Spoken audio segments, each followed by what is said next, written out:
विशतु मानसराजहंस प्राणप्रयाणसमये कफवातपित्तैः कण्ठा अवरोधनविधौ स्मरणं कुतस्ते। आराध्य भगवान् व्रजयेश तनयेश स्तदधाम वृन्दावनं रम्या काचिदुपासुना व्रजवधू वर्गेण जाह कल्पितम्।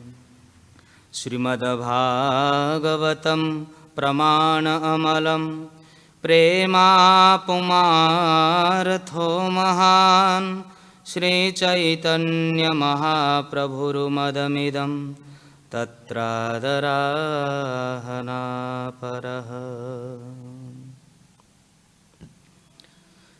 हरे कृष्ण। तो आज हम लोग प्रथम स्कंद से छठे अध्याय के 25 नंबर श्लोक के ऊपर श्रवण करेंगे। तो यह श्लोक पूर्वोक्त श्लोकों को सूचित करता है। जैसे क्रम से आप हम सब श्रवण करते आ रहे हैं कि किस तरह भगवान श्री नारद जी अपने संपूर्ण जीवन के वृत्तांत व्यासदेव जी के सन्मुख रखते हैं और यह कथा आप लोग रोज़ श्रवण करते हैं। तो इसीलिए पुनरावृत्ति करने की कोई बहुत ज़रूरी नहीं है। संक्षिप्त स्मरण यही है कि नारद जी कैसे दासी पुत्र से ब्रह्मपुत्र बने, नारद बने, स्वयं अपने जीवन का अनुभव बताते हैं। गौर से सुनिए। हमारे लिए, आपके लिए यह अमृत से कोई कम नहीं है, बहुत बड़ा मार्गदर्शन है। हम आप सब भगवान के प्रेमी बनना चाहते हैं। जीवन का अंतिम लक्ष्य भगवान श्री जुगल सरकार के श्री चरणों में अहैत की प्रेम की प्राप्ति। सुबह हम रोजाना स्मरण करते हैं 10 नाम अपराध में। वाकई में जीवन का यही सार है। सवै पुंसा परो धर्मो यतो भक्तिर अधोक्षजे। सैकड़ों कर्म को छोड़ करके व्यक्ति को स्नान आदि संपन्न कर लेना चाहिए और ऐसे लाखों करोड़ों क्रियाओं को छोड़ करके भोजन कर लेना चाहिए और ऐसे करोड़ों करोड़ों कार्यों को छोड़ करके सबसे पहले श्री हरि का स्मरण करना चाहिए, भक्ति करना चाहिए। इसको परम धर्म कहते हैं। लौकिक धर्म होता है, परम धर्म होता है। लौकिक धर्म आप जानते ही है, शरीर के निर्वाह के लिए जो आवश्यकता है, जो क्रियाएं हैं, समाज में रहने के लिए, घर में परिवार में रहने के लिए कर्तव्य होता है गृहस्थों का। पति का पत्नी के प्रति, पत्नी का पति के प्रति, हमारा अपने पड़ोसी के प्रति, माता पिता का संतान के प्रति, संतान का माता पिता के प्रति, मित्र मित्र के प्रति जो व्यवहार है, जो दैनिक दिनचर्या है, उसको लौकिक धर्म कहते हैं। और परलौकिक धर्म, पारलौकिक धर्म केवल श्री हरि को प्रसन्न करना है, भगवान को, गोविंद को सुख प्रदान करना। कैसे प्रभु प्रसन्न हो जाए, बस। और यही हमारा जीवन का सबसे बड़ा टारगेट, जीवन का सबसे बड़ा लक्ष्य, और इसीलिए ही यह देह प्राप्त हुआ है, बस सीधी सीधी बात। और इस शरीर का कोई उपलब्धि नहीं है। बहुत से लोग ऐसे समझते हैं क्या ये भजन भक्ति की बातें रोजाना करते हैं, सबसे बड़ा सुख तो यही है कि बस अगर स्त्री स्वरूप में है तो एक अच्छा पुरुष पति के रूप में प्राप्त हो जाए, पुरुष हो तो स्त्री के रूप में एक कन्या प्राप्त हो जाए, और ब्याह करके उसके उपरांत बस 1-2 बच्चे उत्पन्न हो जाए और बहुत अच्छे स्कूल कॉलेजों में पढ़ा ले और कुछ धन वन कमा करके कुछ पूंजी जमा कर ले, 2-4 बैंक में खाता हो जाए और मकान दुकान व्यवस्था इस प्रकार से जब बन जाए तो समझो कि बस यही जीवन है। ये जीवन नहीं है। जीवन का उद्देश्य केवल श्री गोविंद को प्रसन्न करना, प्रभु को प्रसन्न करना। कैसे भगवान हमसे प्रसन्न हो जाए, क्योंकि ये हमारा उनके साथ एक पुराना नाता है, रिश्ता है, संबंध है। आज नहीं तो करोड़ों जन्म के बाद, 10 जन्म के बाद, लाखों जन्म के बाद आपको करना ही पड़ेगा, क्योंकि हमारा निवास यहाँ नहीं है। हमारा निवास तो वहाँ है, प्रभु के निकट। असली घर हमारे वहीं है। पर जैसे तैसे हमारी अपनी दुर्भावनाओं के कारण हम आप सब यहाँ अनंत जन्मों से भटक रहे हैं, संसार के संस्कृति चक्र से छूट नहीं पा रहे हैं। और गुरु वैष्णव के कृपा से, असीम आशीर्वाद से, स्वामी श्री प्रभुपाद जी जैसे महान संतों से, गुरुजनों की कृपा से यह हम आप सबको अनुभव हो रहा है, बतलाया जा रहा है। बार बार शास्त्र के माध्यम से, सनातन ग्रंथों से, कथा कीर्तन के माध्यम से यह स्मरण दिलाया जा रहा है कि इस देह में, शरीर में, परिवार में इतना मोह मत मारो, इतनी मोह मत लगाओ, इतनी आसक्ति मत पालो। यही दुख का कारण है।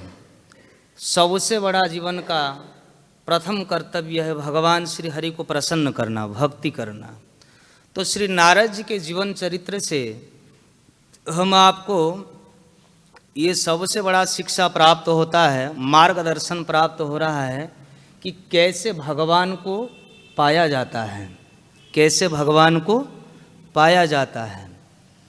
और दूसरी बात क्या शिक्षा मिलती है, भगवान को पाने का अगर सच में कोई व्यक्ति दिल से सही मायने में गोविंद को पाना चाहता है, इसी जन्म में, इसी देह में साक्षात्कार करना चाहता है, प्रभु की प्रेम की प्राप्ति करना चाहता है, तो उसका सबसे सरल उपाय क्या है?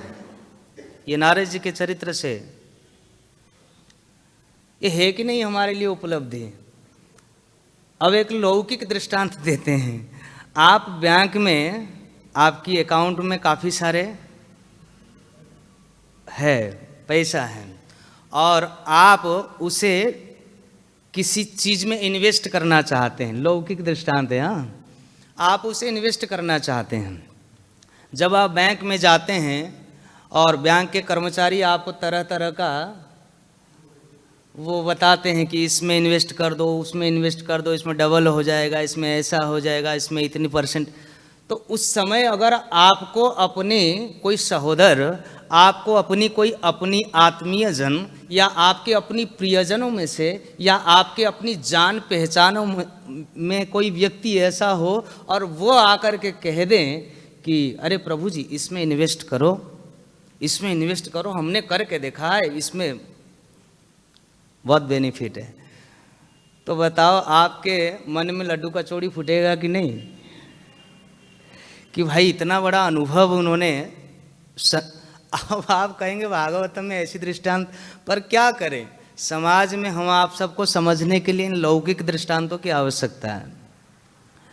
तो जैसे कोई व्यापार, बिजनेस करने में कोई व्यक्ति करने के लिए अर्थ का प्रयोग कर रहा है, कहीं खर्च कर रहा है, और उसे कोई उसी मार्ग का कोई अनुभवी व्यक्ति आ जाए और उसका एक्सपीरियंस आपके सामने व्यक्त कर दे कि इसमें ये फ़ायदा है और यह नुकसान है, तो आप कितने सचेत हो जाएंगे कि इसमें मुझे इन्वेस्ट करना चाहिए या नहीं करना चाहिए। तो ठीक उसी तरह यहाँ आप हम सब साधक हैं, साधक कोटि के भक्त हैं।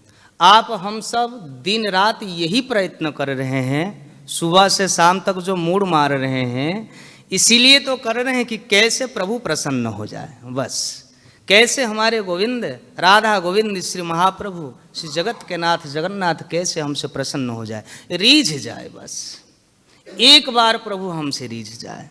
इसीलिए तो ये प्रयत्न कर रहे हैं। कि और कोई उद्देश्य है, और किसी का कोई उद्देश्य हो तो वो जाने, पर प्रयत्न इसी के लिए ही होना चाहिए। ये मानते हैं हम, शुरुआत में व्यक्ति किसी ना किसी लालसा से भगवान से जुड़ता है, पर धीरे धीरे जब उसे बोध हो जाता है, प्रबोध हो जाता है, ज्ञान आ जाता है कि भगवान से कुछ मांगने की आवश्यकता नहीं है, गोविंद से कुछ कहने की आवश्यकता नहीं है, वो तो सर्व अंतर्यामी सबके हृदय में विराजमान है, हमें बस केवल उनके प्रसन्नता के लिए कार्य करना है, कैसे वो प्रसन्न हो जाए यही प्रयत्न करना चाहिए 24 घंटा अहरह। बाकी वो हमारा योग अक्षम अभाम्य, हम उन्होंने संकल्प ले रखा है, वो तो हमारे भरण पोषण करेंगे। मूर्खतावश जो व्यक्ति कुछ मांगता है तो उसके बारे में क्या कहना है, वो जाने। 2 हाथ में जीव भगवान से मांगेगा तो क्या मांगेगा, करोड़ों, 4 करोड़ों, अरबों, खरबों, पर गोविंद जब देंगे 4 हाथ में वो संभाल नहीं पाएगा, इसीलिए मांगा नहीं जाता। पर यही एक उद्देश्य होना चाहिए, कैसे प्रभु प्रसन्न हो जाए। सुबह से शाम तक आप हम सब इसी के लिए प्रयत्न करते हैं। अब ऐसे में अगर कोई व्यक्ति अपने जीवन का अनुभव हमारे सम्मुख रख दे कि कैसे भगवान की प्राप्ति की जा सकती है, कैसे भगवान को पाने का सबसे सरल उपाय, सरल मार्ग क्या है, कोई अपने जीवन का ज्वलंत दृष्टांत हमारे सम्मुख रख दे, तो हमारे लिए अमृत से कोई कम है क्या, लटरी लग गया मानो। तो नारद जी के चरित्र मानो वैसे ही है। नारद एक साधारण दादासी पुत्र थे, हमारे आप जैसे थे, एक मामूली सी परिवार में थे। मामूली सी परिवार में जैसे लोग धन कमाते हैं, काम करते हैं इधर उधर, और नौकरी व्यापार इत्यादि करके अर्थ व्यवस्था जो भी होती है उससे अपना घर परिवार चलता है, मानो ऐसे ही जीवन था इनकी। और माँ तो इतनी गरीब थी, क्या कहना है, ब्राह्मण के वहाँ बस्तियों में झाड़ू पोछा बर्तन चूल्हा चौका इत्यादि करती थी, उन्हीं की ही बालक थी। और वही नारद जी अपने जीवन का ज्वलंत दृष्टांत व्यास देव के माध्यम से इस जगत को जो परमार्थ में चल रहा है, आप हमारे लिए यह अपने जीवन का एक दृष्टांत प्रदान करते कि देखो भगवान को कैसे पाया जाता है और भगवान कैसे मिलते, हमें मिला भगवान, हमें मिले। तो नारद जी अपने जीवन का सबसे बड़ी बात ये बताते हैं कि भगवान को पाना है तो सबसे सरल उपाय क्या है, संत सेवा। इस श्लोक में कोई विशेष बातें नहीं है, पूर्वोत्तर श्लोकों को स्मरण कराता है, इसमें केवल वह प्रणाम करते हैं तो पूर्व के सारी प्रसंगों को नारद जी कहते हुए कहते हैं कि बस इस तरह जब गोविंद हमें आशीर्वाद दे के चले गए तो हमने उनको प्रणाम किया। तो नारद जी एक बहुत सुंदर बात बताते हैं, हमें गांठ बांध लेना चाहिए जीवन में। ये बात हम भी बार बार कहते हैं और हमें बहुत भाता भी ये बात है और हमने अनुभव भी करा कुछ।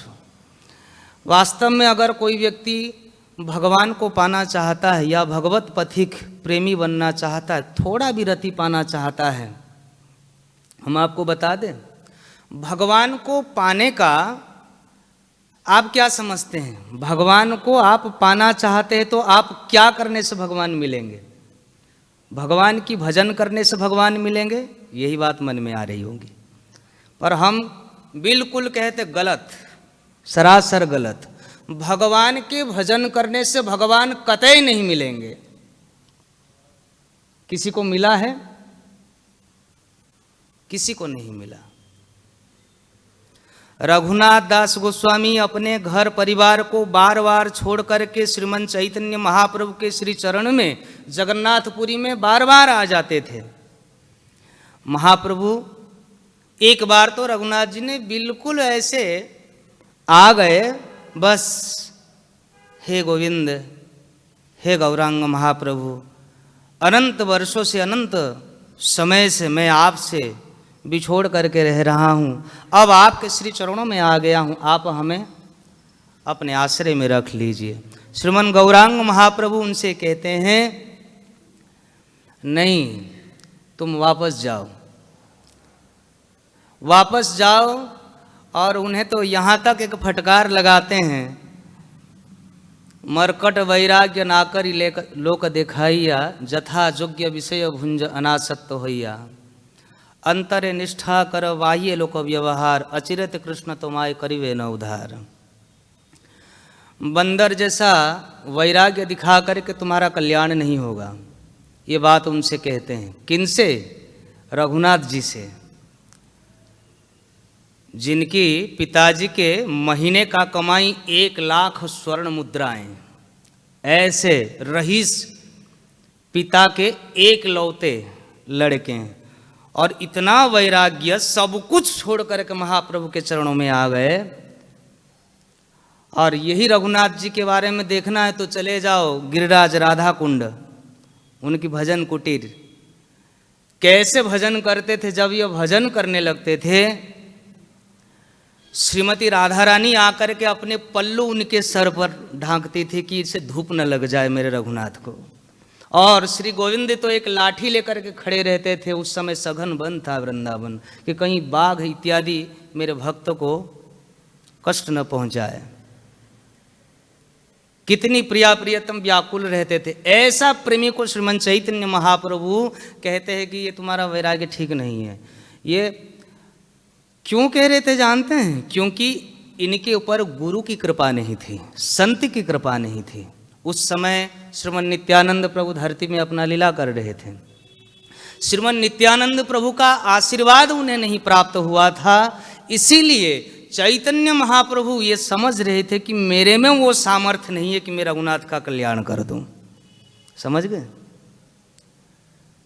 कहने का भाव यही है। नारद जी भी यही बात बता रहे हैं। जीवन में यदि सच में कोई भगवान को पाना चाहता है, बाबूजी, प्रभुजी, माताजी, समझ लो ये बात, मनमानी ढंग से करने से भजन भगवान नहीं मिलते। यह शास्त्र विधि विस्मृज्य वर्तते कामकारतः, न सिद्धिम न वापनोति। कुछ नहीं मिलता। शास्त्र के विधि के अनुसार चलेंगे तो बहुत कुछ मिलेगा, नहीं तो ना सिद्धि मिलेगी, ना सुखम, ना किसी भी प्रकार का सुख मिलेगा। बस मन में आपको लगेगा हम कर रहे हैं जी। निडम शकुंता इव पक्ष जाता मृत्यु काले त्यजति। जैसे पक्षी, नवजात पक्षी अपने घोंसलों में धीरे धीरे बड़े होने लगती है, और जब अपना पंख लग जाती हैं, जब तक पंख नहीं लगती है वो छोटी बच्चे पक्षी का, तब तक वो अपने माँ के ऊपर आश्रित रहती है। जब पंख लग जाता है, वेद कहता है निडम शकुंता इव पक्ष जाता है, जैसे उसका पंख लग जाता है तो वह पक्षी अपने घोंसले छोड़ करके उड़ जाती है। जिंदगी में दोबारा अपने माई बाबूजी से मिलने नहीं आता वो पक्षी, दूसरी जगह घोंसला बना लेता है। जैसे वह पक्षी उड़ जाती है पंख आने पर, वैसे ही जीवन भर का किया हुआ आपका भजन जप तप जो हम सब कर रहे हैं, यदि संत की कृपा नहीं है, गुरुजनों की आशीर्वाद नहीं है, महत पुरुषों के संरक्षण में रह करके नहीं किया गया, वो उसी तरह अंत समय में मृत्यु काले त्यजति हमारे साथ छोड़ देगा। कोई फायदा नहीं होगा हमें। जैसे लाभ मिलनी चाहिए ऐसी लाभ की प्राप्ति नहीं होगी। हम एक ही नहीं कह रहे कि कुछ नहीं मिलेगा, पर जैसे लाभ की प्राप्ति होनी चाहिए, जितना आपने प्रयत्न किया था, जितना मेहनत किया था, जितना संघर्ष किया था इस मार्ग में, उसका कोई लाभ नहीं हुआ। कौन चाहेगा इतना बड़ा नुकसान? इतना बड़ा नुकसान कौन चाहेगा? हम तो कतई नहीं चाहते, किसी को भी नहीं चाहना चाहिए। आप कहीं रुपया इन्वेस्ट करते, आपको पता है कि भाई 2-4 साल 5 साल की प्रोजेक्ट में आपने व्यय किया, और आपको पता है 5वें साल ही खतरा है, हो सकता है मिले और ना भी मिले, कितने लोग लगाएंगे? आप कहेंगे भाई इतनी ज़्यादा अमाउंट हमें नहीं चाहिए, हम कम से कम में ठीक है, नहीं तो ये मूल भी चला जाएगा। तो यही बात है, नारद जी कहते हैं उच्छिष्टलेपानु अनुमोदित द्विजयी सत्कृष्ण भुंजे तदपास्त किलविषः एवं प्रवृत्तस्य विशुद्ध चेतसः रुचि तद्धर्म एवात्म रुचि ही प्रजायते। पिछले अध्याय में यहीं से शुरू हुआ सारा। नारद जी कहते हैं कि मैं अपने जीवन में केवल मेरी माँ संतों की सेवा करती थी और मैं भी उन संतों की सेवा में नियुक्त रहता था, साधुओं की सेवा में जुड़ा रहता था और रोजाना उनकी खली पत्तल उठा लिया करता था। और स्नेहवश महात्मा हमसे, स्नेहवश, संत तो उदार होता ही है भैया, महात्मा उदार होकर के हमसे एक बार ऐसा कह देते थे कि ले बच्चा पाले अपने पत्तल में। संत हमेशा कभी अपना जूठन नहीं देते, संत अपना उच्छिष्ट हर किसी को नहीं देते। पर उन संतों में इतनी दया आ गई, इनकी सेवा से इतने रीझ गए, इस बालक की सेवा से इतना रीझ गए। ध्यान देना चाहिए, हमें भी ऐसे ही सेवा, ऐसे ही मनोभाव रखना चाहिए कि संत हमसे रीझ जाए, संत प्रसन्न रहे, गुरुजन हमसे खुश रहे, हमारे शिक्षा गुरु, दीक्षा गुरु, हमारे परिकर, ये सब हमसे प्रसन्न रहे। ऐसा हरकतें हमें नहीं करनी चाहिए कि हमसे कोई रुष्ट रहे, ऐसा कतई नहीं करना चाहिए।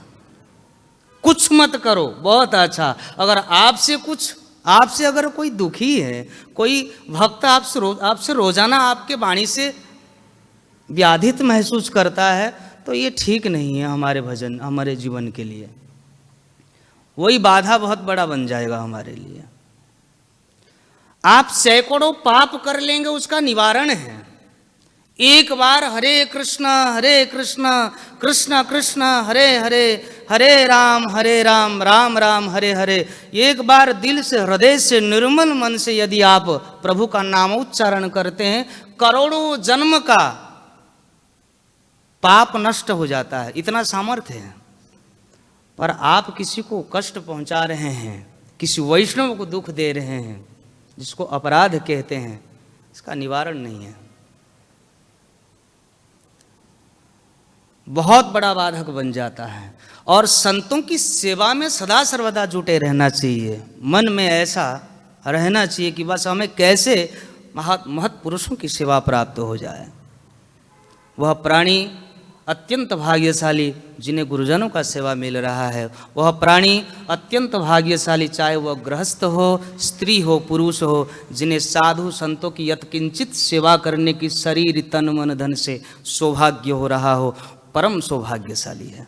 न जाने वह संत सेवा का फल उसका क्या बनेगा। हम उसमें पढ़ रहा था षड़ संदर्भ में, जीव गोसाई पाद कहीं लिखे हैं, आज यदि हम भक्त बने हैं, आज यदि आप हमारे माथे पर तिलक, कंठ में कंठी आ गया है, भक्त स्वरूप यदि आज आप हम सबको प्राप्त हुआ है, जानते हैं इसके पीछे कहीं ना कहीं पूर्व जन्म में, पिछले जन्म में कहीं ना कहीं आप संतों की सेवा किए हैं, उसी का फल है।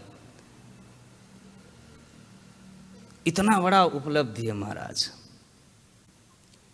यहां स्वयं कह रहे हैं नारद जी, उच्छिष्टलेपानु अनुमोदित द्विजयी, द्विजों ने, उन ब्राह्मणों ने, वैष्णवों ने, साधुओं ने उनसे अनुमोदित किया, बालक ले पाले।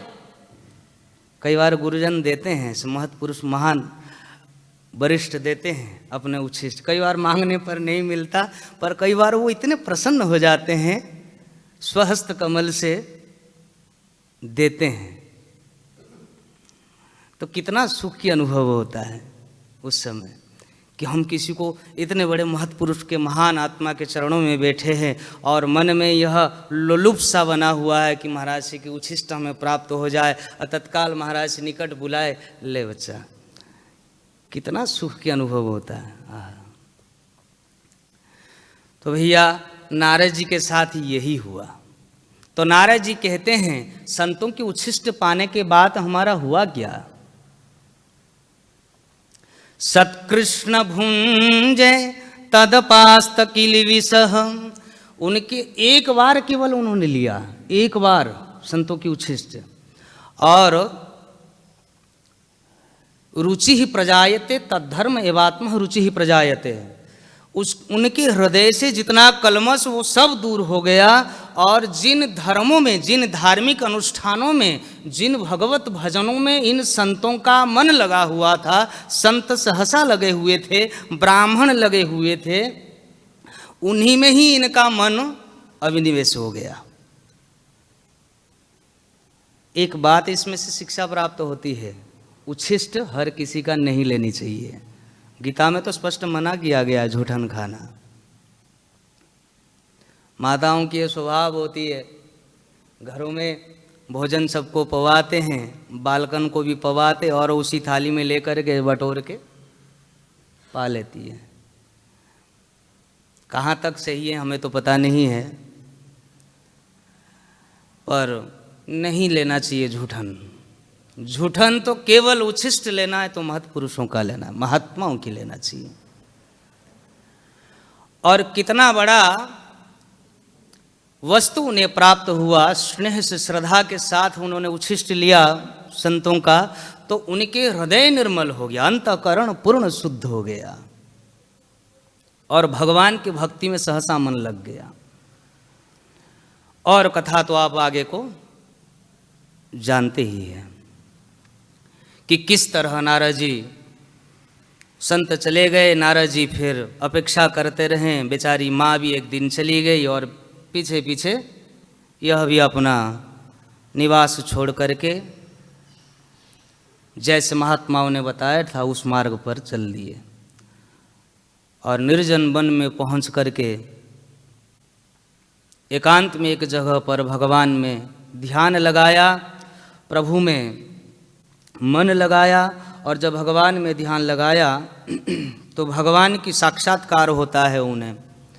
पल भर के लिए भगवान उनके हृदय में आते हैं, थोड़े समय के लिए गोविंद उनके हृदय में एक झलक सा दर्शन देते हैं। बहुत बड़ी बात है।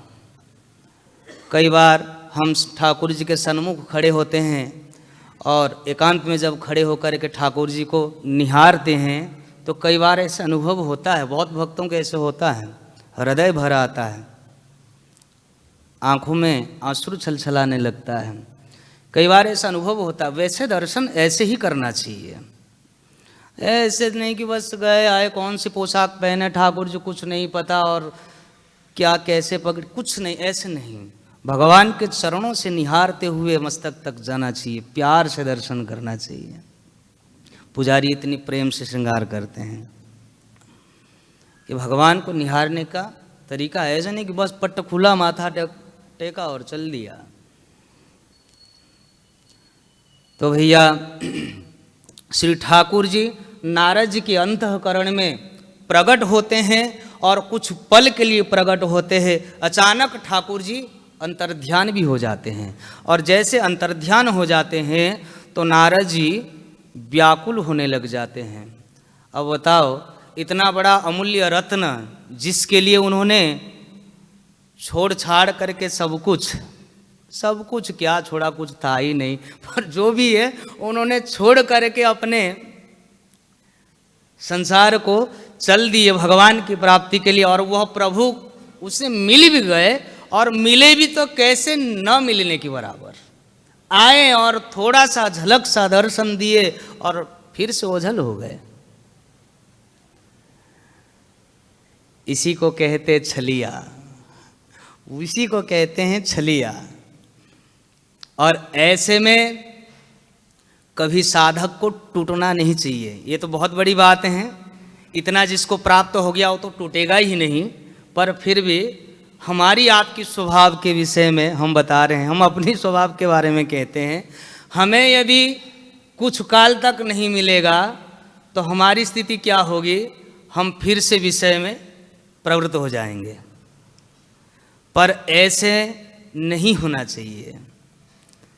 चैतन्य महाप्रभु कहते हैं, परिचय दे गए हैं इनके, आश्लेष्य वा पादरतां पिनष्ठुमां अदर्शन मर्माहतं करोतु वा यथा तथा वह विदिधातु लम्पटो मत प्राणनाथस्तु स एव नापरः आश्लिष्य वा पादरतां पिनष्ठो माम् अदर्शनं मर्माहतं करोतु वा यथा तथा वह विदिधातु लम्पटो।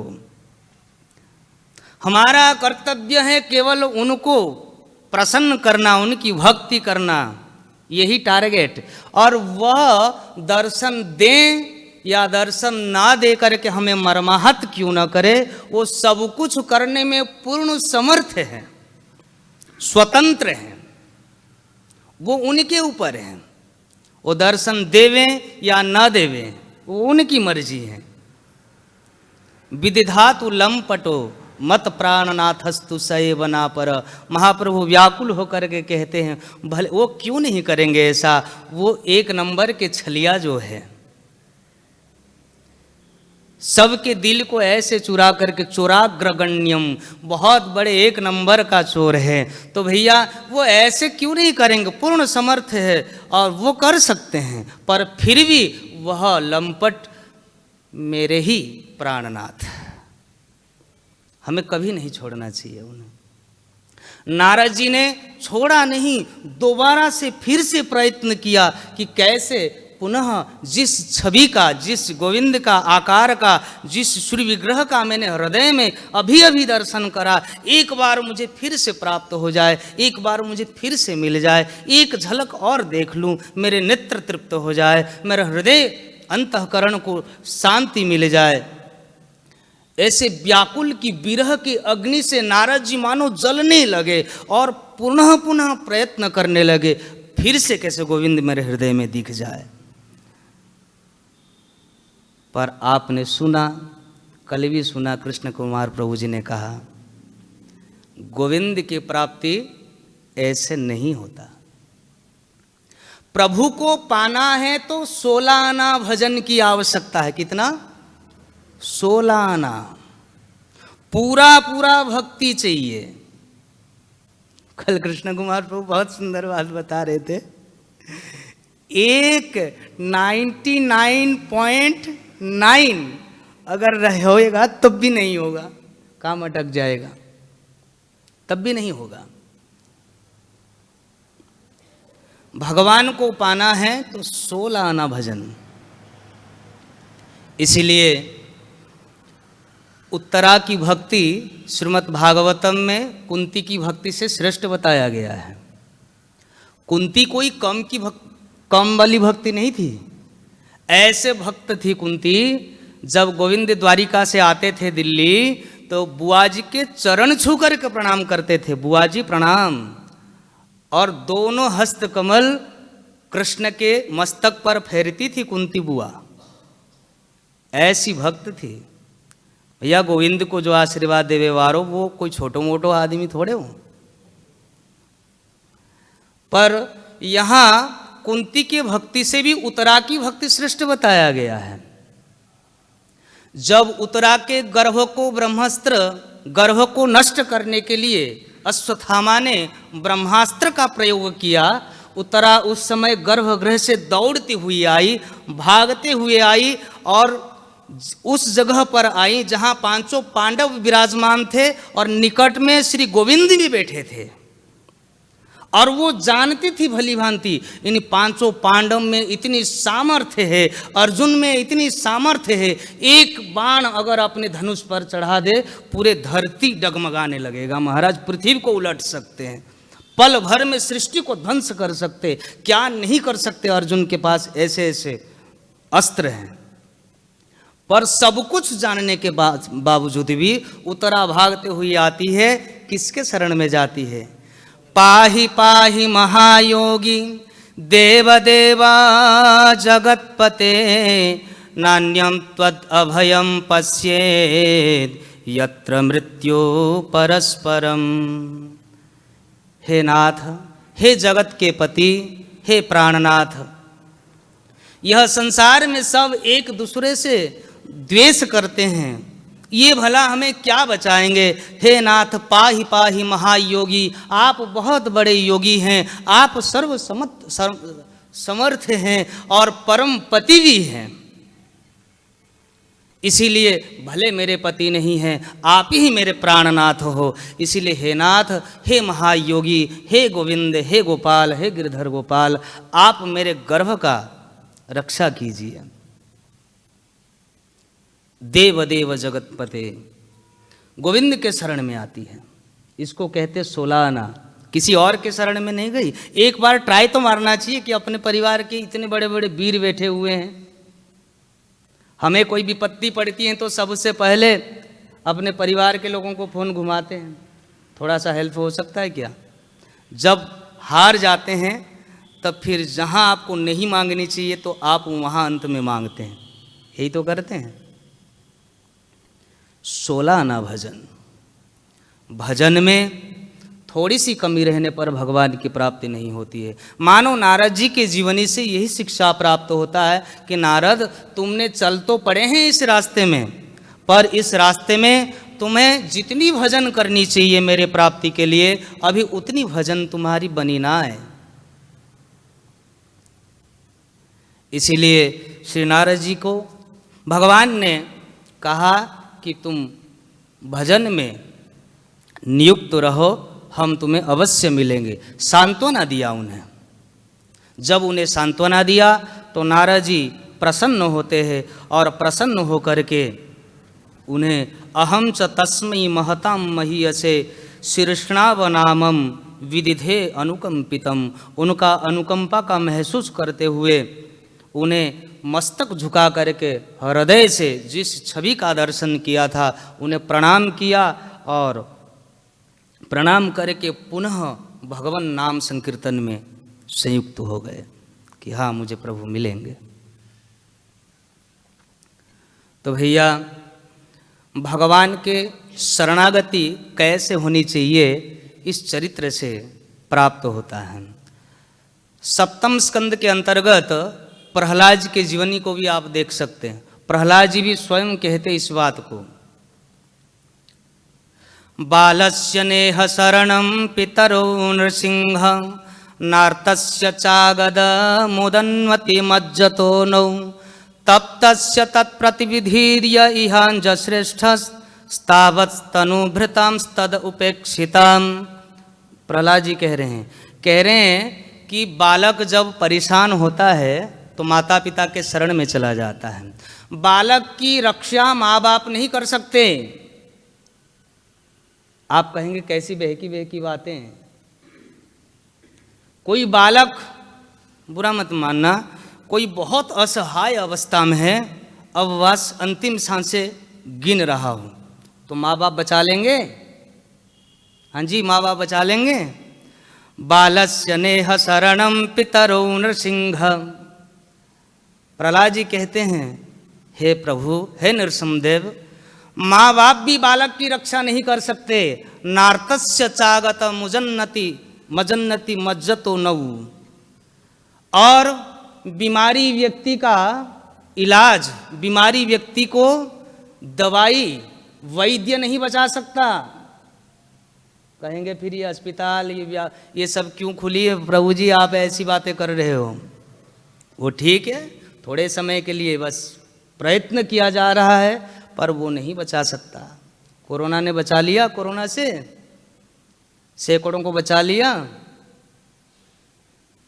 बालस्य नेह शरणं पितरो नृसिंह नार्तस्य चागद मुजन्नति मज्जतो नौ। डूबता हुआ व्यक्ति सोचता है कि मुझे नौका मिल जाए, मैं पार हो जाऊंगा। यह भी गलत है। डूबता हुआ व्यक्ति, सागर में डूबता हुआ व्यक्ति को अगर नौका भी मिल जाए और वो उसका आश्रय ले ले, वो सोचें कि मैं बच जाऊंगा, असंभव। ये सही नहीं है। जैसे माता पिता बालकों की सुरक्षा नहीं कर सकते और दवाई वैद्य मरीज का इलाज नहीं कर सकता, और डूबता हुआ को नौका सहारा नहीं दे नौका बचा नहीं सकता। और यदि कोई ये मान करके उनके आश्रय में जाता है तो प्रहलाद जी कहते हैं कि तद उपेक्षितम, एक प्रकार से वो आपका, हे नरसिंहदेव आपका उपेक्षित किया। आप कहेंगे भैया अब हम दवाई भी ना ले बीमार होते समय,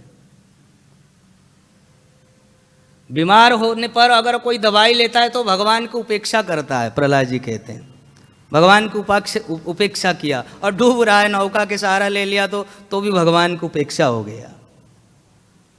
मतलब आप इससे केवल ये टारगेट लगाइए कि भगवान की शरणागति कैसी होनी चाहिए। सहसा गोस्वामी जी कहते हैं सब कर ममता ताग बटोरी मम पद मनहि बांधवर डोरी, मम पद मनहि बांधवर डोरी। सब कर्म, राम जी कह रहे हैं दुनिया से सब जगह से ममता को हटा करके मम पद मनहि बांधवर डोरी, तब भजई जे मोहि तजी सकल भरोसा। जब सभी प्रकार के आश्रयों को छोड़ करके कोई व्यक्ति भगवान के भजन में सहसा लग जाता है, करऊं सदा तिनके रखवारी, जिमि बालक राखई महतारी। सदा सर्वदा उन्हीं व्यक्तियों का, उन्हीं संतों का, ऐसे भक्तों का भगवान रक्षा करते हैं जो सर्वथा सर्व जगत के सभी के आश्रयों को छोड़ करके एकमात्र गोविंद के आश्रय में हैं। बस आप मेरे हो, मैं आपका हूँ, बस तीसरा मैं किसी को नहीं जानता। ऐसे अवस्था में जब भक्त आ जाता है तो कहते हैं भगवान सदा सर्वदा मैं उसकी रक्षा करता हूँ। और कैसे रक्षा करता हूँ? जैसे आँखों की रक्षा पलकें करती है। किसकी आँख के पास उंगली ले जाओ तो महाराज पलकें खुली नहीं रहती है, पलकें गिर जाती है। कहती है पहले मुझे कष्ट पहुँचाओ, मेरे में छिद्र करो, फिर नेत्र को कष्ट देना। जैसे पलकें आँखों को सुरक्षा प्रदान करती है, सो महाराज जी ऐसे ही दूसरा दृष्टांत देते हैं, जिमि बालक राखई महतारी। जैसे माँ नवजात शिशु की बालक की रक्षा करती है, बालक को मच्छर काटता है तो बालक रोता है, दूध पीना है तो भी रोता है, ज़्यादा दूध पी लिया पेट दुख रहा है तो भी रोता है, पर माँ जान जाती है कि इस समय मेरे पुत्र को क्या चाहिए, मेरे बालक को, मेरे संतान को क्या चीज़ की पीड़ा है, वो क्यों रो रहा है। एक ही सीटी केवल रोना जानता है, पर माँ उसकी हर रोने की आवाज़ को सुन करके वो समझ जाती है कि इस समय इसे क्या चाहिए, दूध पिलानी है या ज़्यादा दूध पी लिया या मक्खी मच्छर ने काटा। जैसे उसे सुरक्षा प्रदान करती है, वैसे ही हमारे गोविंद श्री रघुनाथ श्री महाप्रभु साधकों की रक्षा करते हैं, प्रेमियों की रक्षा करते हैं। पर हमें वैसे भक्त बनना चाहिए। तो नारद जी के जीवनी से मानो यही शिक्षा प्राप्त होता है। और नारद जी अपने जीवन के वृतांत बताते बताते यहाँ तक बता गए, आपने पिछले श्लोकों में सुना, पिछले सत्रों में, कि किस तरह भजन भक्ति चाहे थोड़ा भी क्यों न हो वह कभी नष्ट नहीं होता। ये बात गीता में भी पाई जाती है और इसी में भी नारद जी के प्रसंग में भी स्वयं नारद जी कह रहे हैं भगवान की बातें को। 23 नंबर श्लोक में, सत सेवया दीर्घयापि जाता मई दृढ़मति। भगवान स्वयं कह रहे हैं, नारद जी कह रहे हैं, व्यास जी मेरे से प्रभु ने ऐसा कहा। क्या कहा? सत सेवया दीर्घयापि। तुम्हें तुम्हारी भजन भक्ति, तुम्हारी मति कभी विचलित नहीं होगा। क्यों नहीं होगा? तुम भ्रम में नहीं पड़ोगे, तुम डरो मत। माँ शुचः, तुम्हें अवश्य मिलेगा, मैं अवश्य मिलूंगा। पुनर्वार तुम्हें मिलूंगा, तुम जरूर ब्रह्मपुत्र बनोगे, पर तुम घबराना मत। क्यों, कैसे? नारद जी को वह स्वयं भगवान कह रहे हैं, कहते कि तुम्हारा मति भले तुमने बहुत लंबे समय तक नहीं किया, 5 वर्ष के आयु में तुमने जितना समय तुम्हें अवसर मिला, थोड़े ही समय भले तुमने संतों की सेवा की है। भगवान कह रहे हैं सत सेवया, तुमने सतपुरुषों की सेवा की है, इसी के कारण स्वरूप तुम्हारा मति कभी नष्ट नहीं होगा, तुम्हारा स्मृति भ्रष्ट नहीं होगा। इसीलिए तुम निसंदेह होकर के भजन में जुटे रहो। हरे कृष्णा कृष्णा कृष्णा हरे हरे, हरे राम राम राम हरे हरे।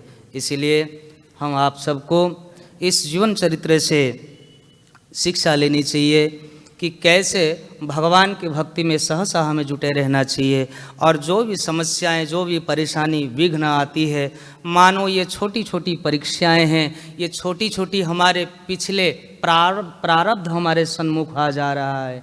परीक्षा तो कहना ठीक नहीं है, परीक्षा देने योग्य अभी हम बने कहाँ हैं। ठाकुर जी परीक्षा ले लें तो हमारी महाराज जी ऐसी हालत हो जाएगी, हम दिखेंगे ना यहाँ हैं। ठाकुर जी परीक्षा लेते हैं उनकी, जिनको वो ऐसे भक्त बना लेते हैं, उनकी परीक्षा लेते हैं। तो इसीलिए यह हमारी ही अपना ही कर्म है, प्रारब्ध है, पूर्व अर्जित जो दुष्कर्म का प्रभाव है सन्मुख आ जाता है। इसीलिए इधर उधर मति को भ्रमित न करके जैसे गुरुजन, जैसे संत पुरुषों से, सद महापुरुषों से, सनातन ग्रंथों से हम श्रवण करते हैं, अध्ययन करते हैं, स्वाध्याय करते हैं, उसी के अनुसार, शास्त्र के विधि के अनुसार जीवन को निर्वाह करना चाहिए। सदा ध्यान रखना चाहिए हमारे ऊपर किसी संत का हाथ होना, छत्र छाया होना अत्यंत अनिवार्य है। यदि आश्रय लैया भजे तारे कृष्ण नाही त्याजे, आर सब मोरे अकारण। यदि आश्रय में रह करके भजन करेंगे तो प्रभु कभी नहीं त्याग करेंगे आपकी हमारी, और मनमुखी होकर के करेंगे तो आप किसी किनारे का नहीं रह जाएंगे। तो इसीलिए प्रभुपाद जी के श्री चरणों में सहसा नमन और उन महान संतों के चरणों में कोटि कोटि अभिवंदन। उन्हीं से यही भाव रखते हुए, उन्हीं के आज्ञा के अनुसार हमें अपने जीवन को निर्वाह करना चाहिए। प्रेम से हरे कृष्ण महामंत्र का जाप करते हुए जीवन व्यतीत करना चाहिए। हरे कृष्णा कृष्णा कृष्णा हरे हरे, हरे राम राम राम हरे हरे। सत्र से संबंधित अगर किसी को कोई जिज्ञासा है।